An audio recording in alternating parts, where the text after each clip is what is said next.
爱国主义教育法草案，以习近平新时代中国特色社会主义思想为指导，深入总结新时代爱国主义教育实施的经验。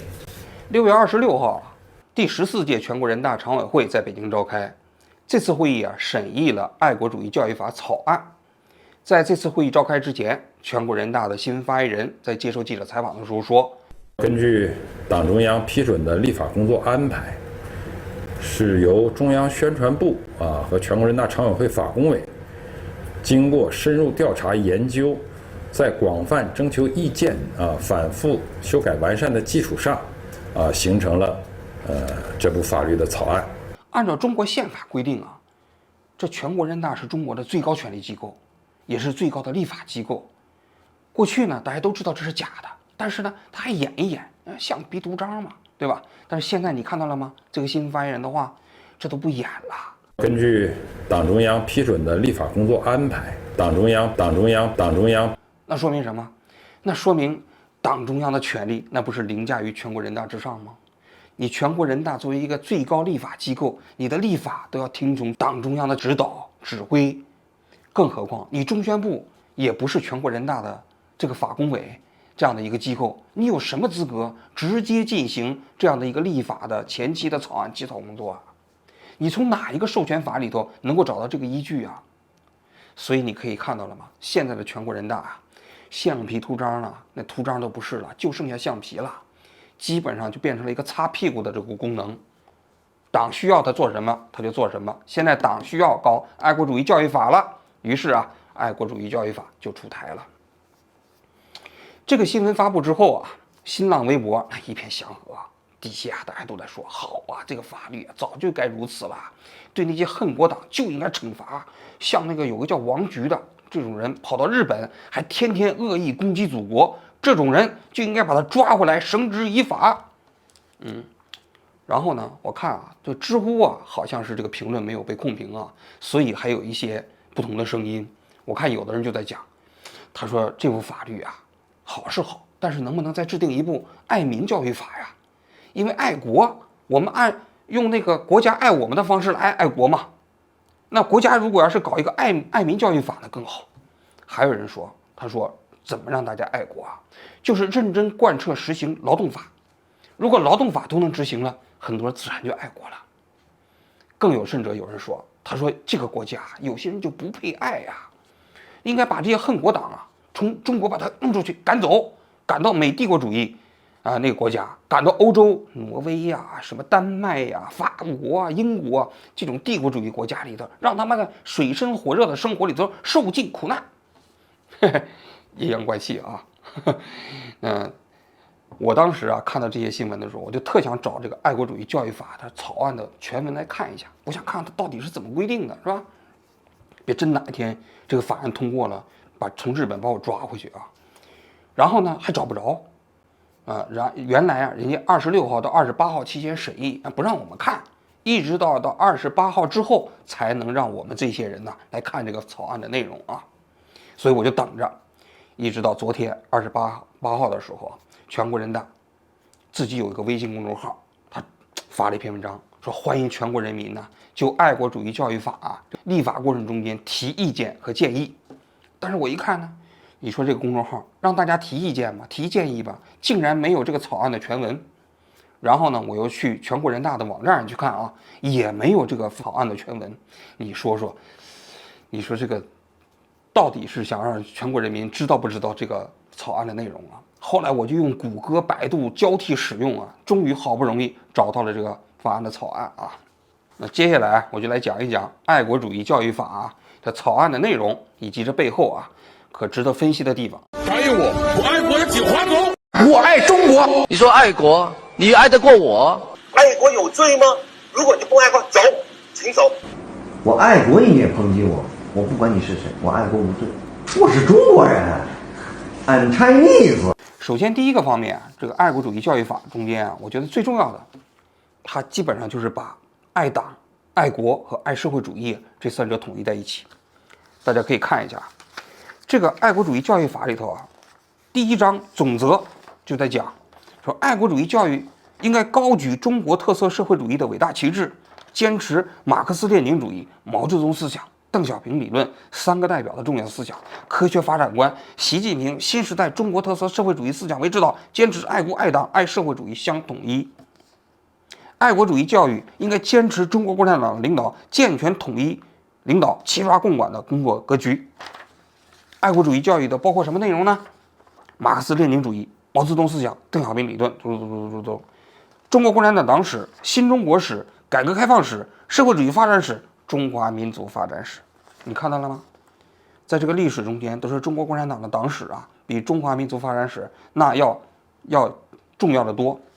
第三，中国共产党带领人民群团结奋斗的重大成就、历史经验和生动实现等等吧，一共9个方面啊，基本上都是这一套。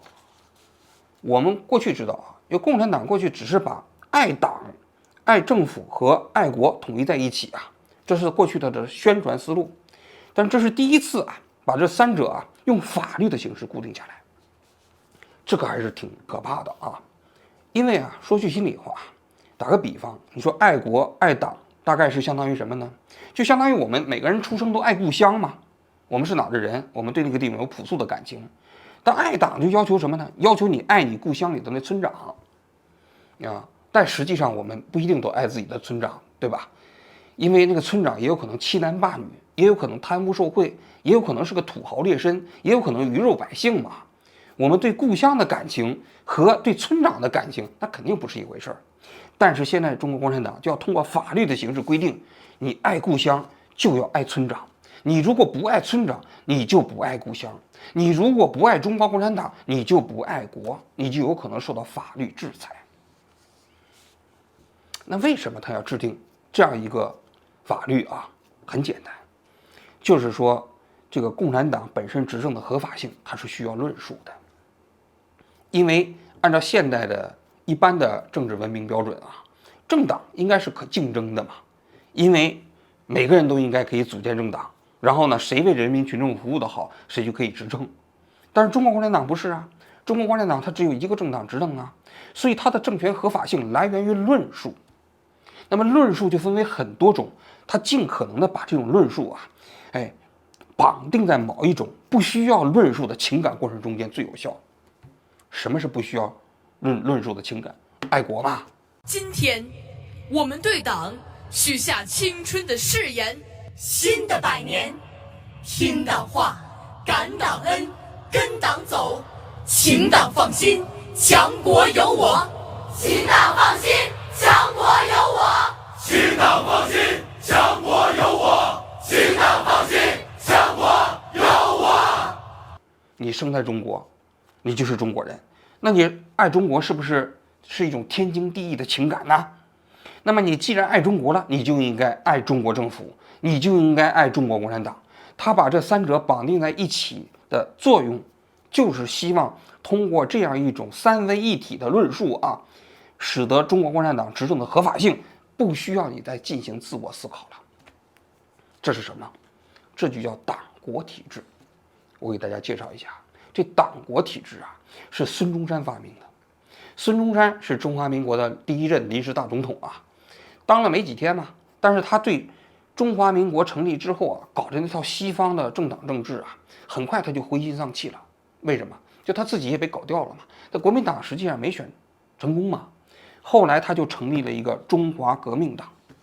这中华革命党啊，就是他自任总裁。他这里头啊就提出来这几种说法啊，以党建国，以党治国。最后呢，他又提出来这个所谓的3阶段论。第一个阶段叫军政，第二个阶段叫训政，第三个阶段叫宪政。核心理论就是认为整个中国啊，这个国家不行，老百姓素质也比较低，直接搞民主肯定失败，所以要经过3个阶段。第一个阶段就是军政不分，第二个阶段就是党政不分，第三个阶段才能搞西方的民主宪政。至于第3个阶段啊，能不能搞成咱也不知道。首先它是搞成了军政和训政，也就是说党国不分的体制嘛。你看我们的小时候看电影的时候，国民党人一出来就说党国党国，为党国卖力，为党国效忠。张军长，请你看在党国的份上，赶快伸出手来拉兄弟一把。当然现在国民党已经党国分开了啊，他已经下台了。但中共现在变成了新时期的党国这样的一个体制，就是要通过党和国之间的不可分割的关系，要论述党就是国，你爱国就必须爱党，你不爱党你就不爱国。你如果不爱党，你还说你爱国的话，那你这种所谓的爱国也是不爱国，也是需要被处罚的。比如说像徐志勇，他肯定不热爱中国共产党，但他是不是一个爱国者呢？我想大多数人认为徐志勇肯定是个爱国者，让他出国他就不出国嘛。那任志强是不是一个爱国者呢？那我认为任志强也是一个爱国者。他如果不对中国有强烈的感情，他会写那样的文章吗？不会。但是呢，他们因为他们的爱国受到了惩罚。为什么？因为他们没有把党等同于国，没有把国等同于党，这就是罪过。爱国主义教育法将来啊，其实目标也正是如此。你要是胆敢不爱党，只爱国，那就是要受惩罚的。这是第一点。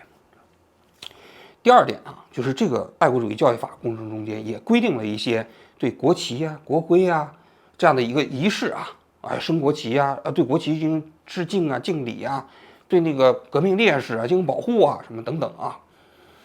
那其实我们延伸出来，把这个思考更往前走一步，就是我们每个人呢，这爱国主义啊，它这个情感的基础到底应该是什么？我个人觉得啊，爱国主义的情感基础有两种。第一种被称之为身份依赖型爱国主义，第二种被称之为理由依赖型爱国主义。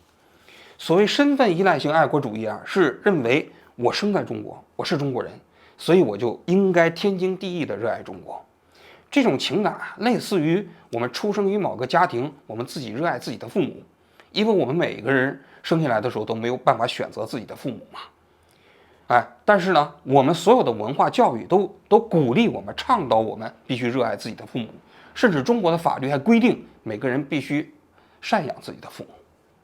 那么这就称之为身份依赖型。那么身份依赖型的这种情感本身呢，它是不需要讲理由的，甚至也不需要思考的，就是这么做。因为你是他的儿子，所以你就对他有一种怎么说，就是债，对吧？他对你就有一种天然的恩情。当然，它的前置条件是因为世界上大多数父母都对自己的孩子本身有一种无私的爱，所以孩子反哺自己的父母也是理所应当的啊。这就被称之为这种所谓的身份依赖型的爱。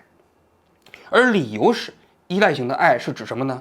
是指某一个人对我好，我才反过来对他好。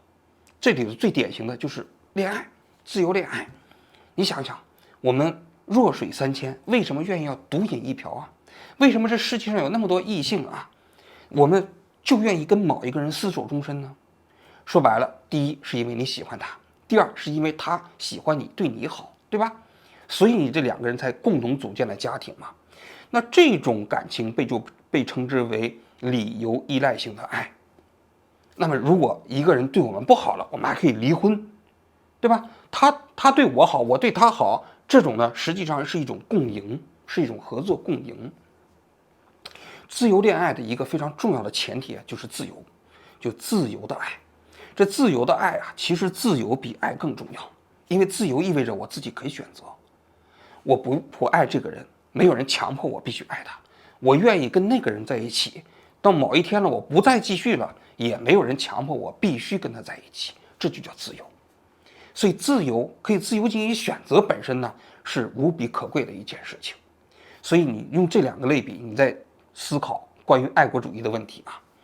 那爱国主义啊，这两种方式就意味着一种我们对我们自己国家的爱啊，是不需要进行反思的，是不需要进行思考的，那就叫身份依赖性爱。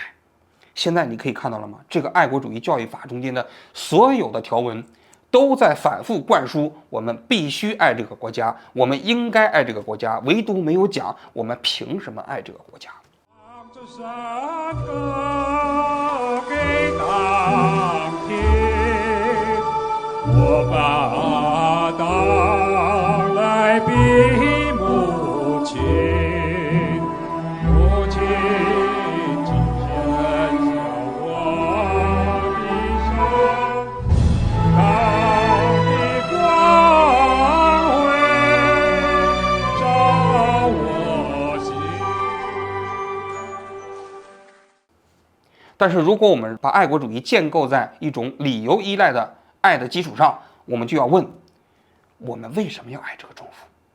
我们为什么要爱这个国家？虽然我生活在这里，那么我们紧接着就要思考政府的使命是什么？按照我们现代政治学的标准啊，政府存在的唯一的价值就是促进和维护个人自由。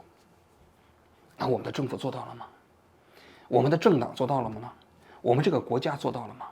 如果他做到了，我们就热爱他；如果他没做到，我们就不爱他，就这么简单。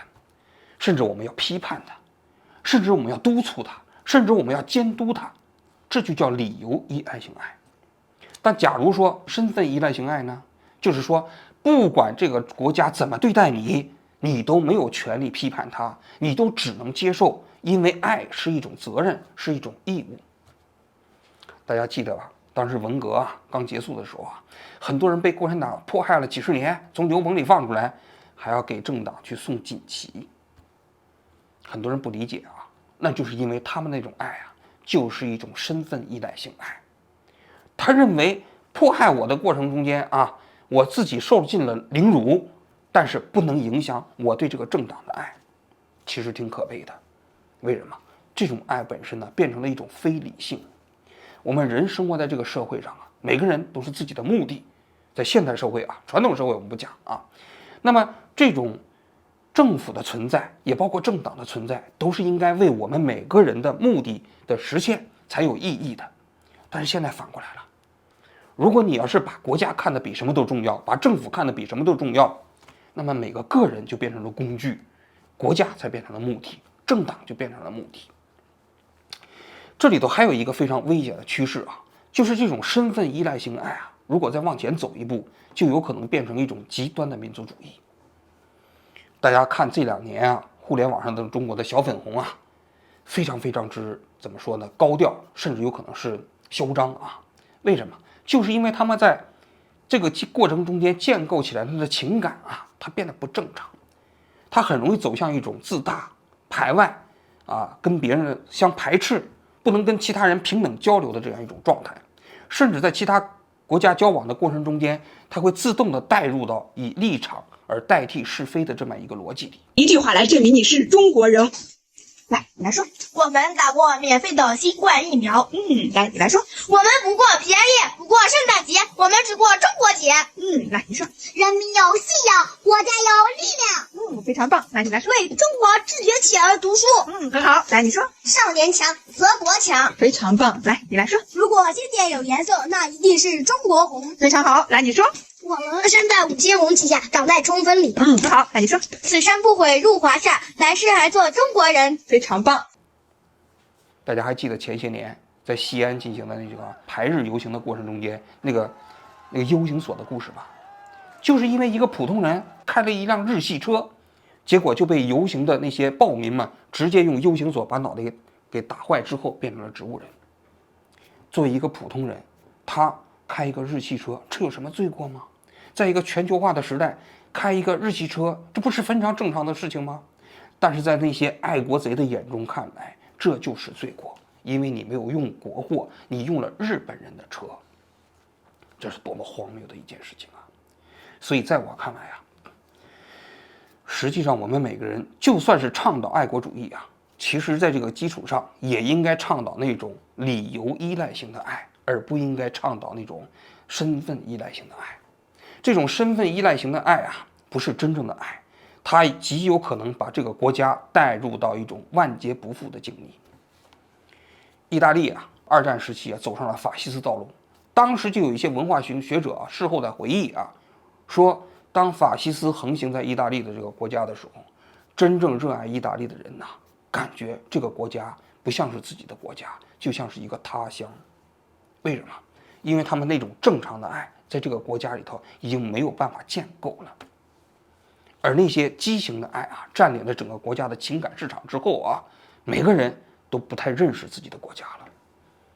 事实上日本也是一个非常典型的教训大家跟普通的日本人接触的时候都觉得他们彬彬有礼，但是为什么二战时期日本的军队还经常去屠杀普通的百姓，然后对战俘也极尽虐待之实有人分析这就是因为日本人建构的那样一种集体认同，也就是说身份认同的爱国主义，在他们认为没有其他任何东西能够超越这个大日本帝国当时的利益了，所以外国的战俘自然就不算人，可以随意的杀掉。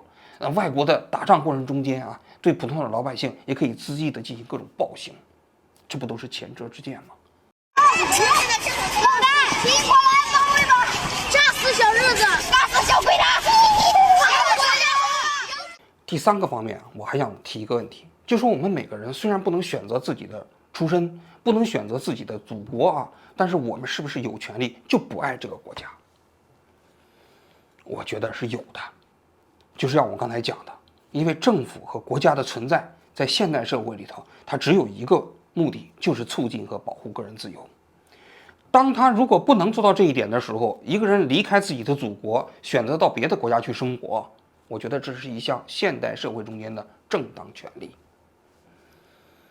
大家都知道，《时代周刊》曾经做过一个封面，这封面就讲当年在中东有一个女的，伊斯兰教的国家里头，她呢鼻子被割掉了。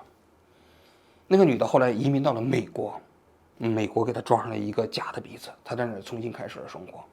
我就常常想这么一个问题，就是她还应不应该热爱她自己原先的国家呢？我觉得不应该。为什么？因为那个国家给她的从来不是爱，而是什么？而是一种酷刑嘛，而是一种折磨嘛。那她凭什么要爱自己的国家呢？我在想啊，美国这个国家其实最大的魅力就在于，其实你不爱它，你可以不爱它，但是在这个过程中间，在这样的一个价值认同中间，聚集了大批这样的人去重新去热爱这个美国这个国家。我给大家讲一个故事啊，1941年的时候，美国弗吉尼亚州啊议会通过了一项法案，这个法案就倡导人们呢要进行爱国主义教育，就是美国版的弗吉尼亚版的爱国主义教育法。它规定啊，当时的中小学生啊要搞宣誓词，热爱自己的国家，同时呢要对国旗进行敬礼，唱国歌。我猜啊，当时可能也是因为是战时啊，所以呢弗吉尼亚的议会啊就通过了这么一个法案。但是呢，在这个弗吉尼亚的学校里头啊，有7名啊叫耶和华见证会的这么一个教会的家庭的孩子，他们这个教会的教义啊比较特殊，就反对一切偶像崇拜，所以他们就拒绝向国旗敬礼。于是呢，他们按照当时弗吉尼亚的爱国主义教育法的法案，就把他们开除了。这7个学生中间有1个人就不服啊，最后呢就起诉了这个学校。这个官司最后一直打到了美国最高法院。最高法院最终呢就裁决，以6比3的比例裁决啊，这个弗吉尼亚的爱国主义教育法这个法案是无效的。那个大法官曾经说过一句话，他说向国旗致敬啊，向国旗敬礼啊，本身不仅仅是个仪式，它同时啊也是一种言论表达。但是美国的宪法原则规定呢，言论自由是一种与生俱来的权利。如果我们强迫每个人都必须向国旗敬礼啊，这就说明政府可以强制每个人说他们自己不愿意说的话，这就是一种打击异己。他讲了，他说如果一个社会中间的舆论场被控制的话，那么全社会一定会出现类似于坟场一般的寂静。最后这个大法官啊，在这个判决词上，他非常动情地说了一段话。他说美国的宪法上空如果有一颗星辰的话，这个星辰啊，就是任何人任何政党啊都没有权利规定这个社会中间什么是正确的。我希望啊，我们有一天中国人呐，宪法上也能有这样一颗星辰，任何政党任何组织都没有权利规定我们什么是正确的，我们必须以什么形式热爱这个国家，必须热爱这个国家中间的政府以及他们所在的政党。好，我今天就讲到这里，谢谢大家。根据党中央批准的立法工作安排，坚持爱国爱党爱社会主义相统一，把维护祖国统一和民族团结作为着力点。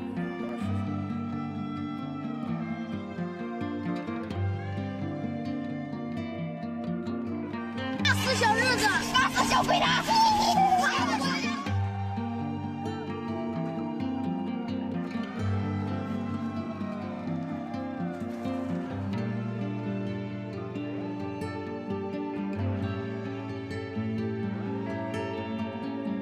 我爱中国。你说爱国，你爱得过我？爱国有罪吗？如果你不爱国，走。